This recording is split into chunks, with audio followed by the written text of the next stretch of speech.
ਗੁਰੂ ਪਿਆਰੀ ਸਾਧ ਸੰਗਤ ਜੀ, ਵਾਹਿਗੁਰੂ ਜੀ ਕਾ ਖਾਲਸਾ, ਵਾਹਿਗੁਰੂ ਜੀ ਕੀ ਫਤਿਹ।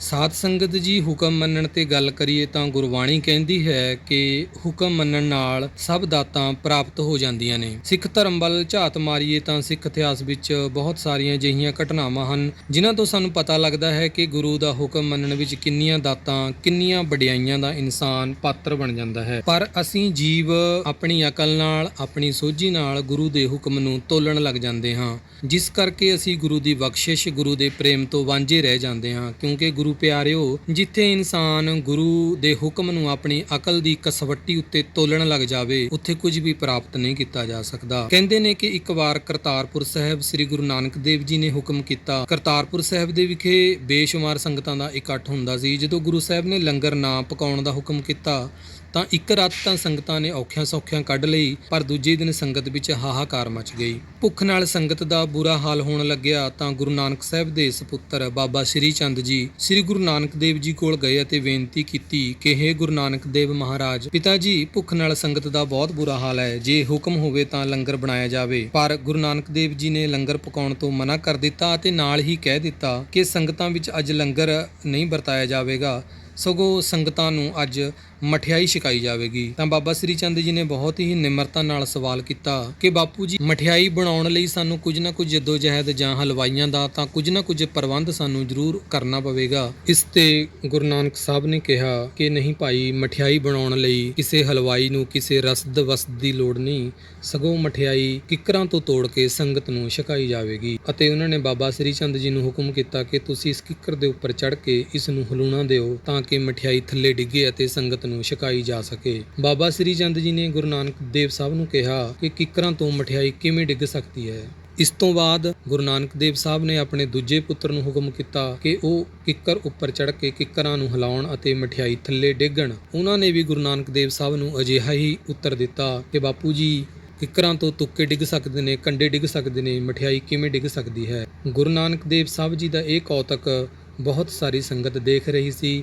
ਬਾਬਾ ਬੁੱਢਾ ਜੀ, ਭਾਈ ਲਹਿਣਾ ਜੀ ਅਤੇ ਹੋਰ ਸਿੱਖ ਸੰਗਤਾਂ ਕੋਲ ਖੜੀਆਂ ਗੁਰੂ ਸਾਹਿਬ ਦੇ ਇਸ ਕੌਤਕ ਨੂੰ ਬਹੁਤ ਹੀ ਧਿਆਨਪੂਰਵਕ ਦੇਖ ਰਹੀਆਂ ਸਨ।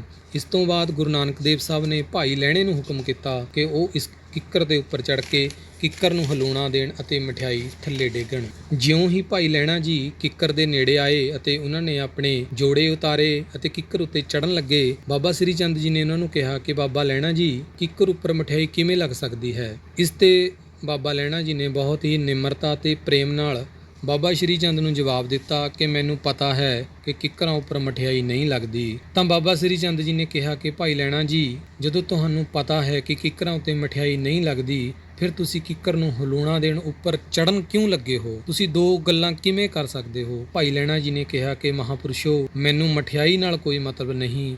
ਮਠਿਆਈ ਡਿੱਗੇ ਚਾਹੇ ਨਾ ਡਿੱਗੇ, ਮੈਨੂੰ ਇਸ ਗੱਲ ਨਾਲ ਕੋਈ ਲੈਣਾ ਦੇਣਾ ਨਹੀਂ।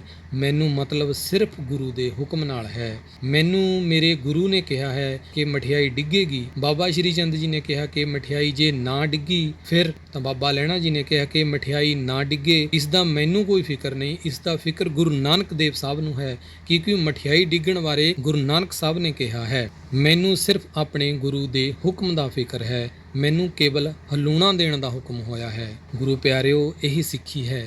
ਜੇ ਅਜਿਹੀ ਭਾਵਨਾ ਸਾਡੇ ਵਿੱਚ ਪੈਦਾ ਹੋਣ ਲੱਗ ਜਾਵੇ ਤਾਂ ਸਾਡੇ ਵੀ ਸਭ ਕਾਰਜ ਰਾਸ ਹੋ ਜਾਣਗੇ। ਪਰ ਅਸੀਂ ਗੁਰੂ ਦੇ ਹੁਕਮ ਨੂੰ ਆਪਣੀ ਅਕਲ ਦੀ ਤੱਕੜੀ ਵਿੱਚ ਪਾ ਕੇ ਤੋਲਦੇ ਹਾਂ। ਅਕਲ ਇੱਕ ਅਜਿਹੀ ਚੀਜ਼ ਹੈ ਜਿਹੜੀ ਗੁਰੂ ਦੇ ਪ੍ਰੇਮ ਨੂੰ ਖਤਮ ਕਰ ਦਿੰਦੀ ਹੈ। ਗੁਰੂ ਪਿਆਰਿਓ, ਅਕਲ ਅਤੇ ਪ੍ਰੇਮ ਇੱਕ ਥਾਂ ਇਕੱਠੇ ਨਹੀਂ ਰਹਿ ਸਕਦੇ। ਜਿੱਥੇ ਅਕਲ ਹੋਵੇਗੀ ਉੱਥੇ ਪ੍ਰੇਮ ਨਹੀਂ ਹੋਵੇਗਾ, ਤੇ ਜਿੱਥੇ ਪ੍ਰੇਮ ਹੋਵੇਗਾ ਉੱਥੇ ਅਕਲ ਨਹੀਂ ਹੋਵੇਗੀ। ਸਾਡੇ ਫੌਜੀ ਵੀਰ ਸਾਡੇ ਲਈ ਦੇਸ਼ ਦੀ ਰਾਖੀ ਕਰਦੇ ਨੇ, ਪਰ ਸਾਡੇ ਸਮਾਜ ਦੇ ਵਿੱਚ ਉਹਨਾਂ ਬਾਰੇ ਇੱਕ ਗੱਲ ਪ੍ਰਚਲਿਤ ਹੈ ਕਿ ਫੌਜੀਆਂ ਨੂੰ ਅਕਲ ਘੱਟ ਹੁੰਦੀ ਹੈ। ਮੈਂ ਫੌਜੀ ਭਰਾਵਾਂ ਤੋਂ ਮੁਆਫੀ ਮੰਗ ਕੇ ਇਸ ਗੱਲ ਦੀ ਗਹਿਰਾਈ ਨੂੰ ਸਾਧ ਸੰਗਤ ਸਾਹਮਣੇ ਰੱਖਣਾ ਚਾਹੁੰਦਾ ਹਾਂ। ਅਸਲ ਦੇ ਵਿੱਚ ਫੌਜੀਆਂ ਦੇ ਵਿੱਚ ਅਕਲ ਘੱਟ ਨਹੀਂ ਹੁੰਦੀ, ਅਕਲ ਤਾਂ ਪੂਰੀ ਹੁੰਦੀ ਹੈ, ਪਰ ਫੌਜੀ ਅਕਲ ਵਰਤਦੇ ਨਹੀਂ। ਇਸ ਦਾ ਵੀ ਇੱਕ ਕਾਰਨ ਉਪਰੋਕਤ ਘਟਨਾ ਦੇ ਵਾਂਗ ਹੀ ਇਸ ਘਟਨਾ ਦੇ ਨਾਲ ਜੁੜਿਆ ਹੋਇਆ ਹੈ। ਫੌਜ ਨੂੰ ਦੇਸ਼ ਪ੍ਰੇਮ ਦਾ ਪਾਠ ਪੜ੍ਹਾਇਆ ਜਾਂਦਾ ਹੈ। ਉਹਨਾਂ ਨੂੰ ਦੱਸਿਆ ਜਾਂਦਾ ਹੈ ਕਿ ਉਹਨਾਂ ਦੇ ਕਮਾਂਡਰ ਦਾ ਜੋ ਹੁਕਮ ਹੈ ਉਹੀ ਸਭ ਤੋਂ ਉੱਪਰ ਹੈ। ਇਸ ਕਰਕੇ ਫੌਜੀ ਕਦੀ ਵੀ ਆਪਣੀ ਅਕਲ ਨਹੀਂ ਵਰਤਦੇ, ਉਹ ਸਿਰਫ ਆਪਣੇ ਕਮਾਂਡਰ ਦੀ ਸੁਣਦੇ ਨੇ। ਅਤੇ ਜਿਹੜੇ ਫੌਜੀ ਗੁਰੂ ਪਿਆਰਿਓ ਆਪਣੀ ਅਕਲ ਵਰਤਦੇ ਨੇ ਉਹ ਜੰਗ 'ਚ ਨਹੀਂ ਜਾਂਦੇ, ਉਹ ਜੰਗ ਦੇ ਟਾਈਮ ਛੁੱਟੀਆਂ ਦੀਆਂ ਐਪਲੀਕੇਸ਼ਨਾਂ ਲੈ ਕੇ ਸਾਹਿਬਾਂ ਕੋਲ ਘੁੰਮਦੇ ਨੇ, ਘਰ ਦੇ ਬਹਾਨੇ ਲਾਉਂਦੇ ਨੇ, ਕਿਉਂਕਿ ਉਹ ਆਪਣੀ ਅਕਲ ਵਰਤਣ ਲੱਗ ਜਾਂਦੇ ਨੇ। ਜੇ ਫੌਜੀ ਆਪਣੀ ਅਕਲ ਵਰਤਣ ਲੱਗ ਜਾਵੇ ਤਾਂ ਉਹ ਕਮਾਂਡਰ ਦੇ ਕਹੇ ਤੋਂ ਆਪਣੀ ਛਾਤੀ ਵਿੱਚ ਗੋਲੀ ਖਾਣ ਲਈ ਕਦੇ ਤਿਆਰ ਨਹੀਂ ਹੋ ਸਕਦਾ।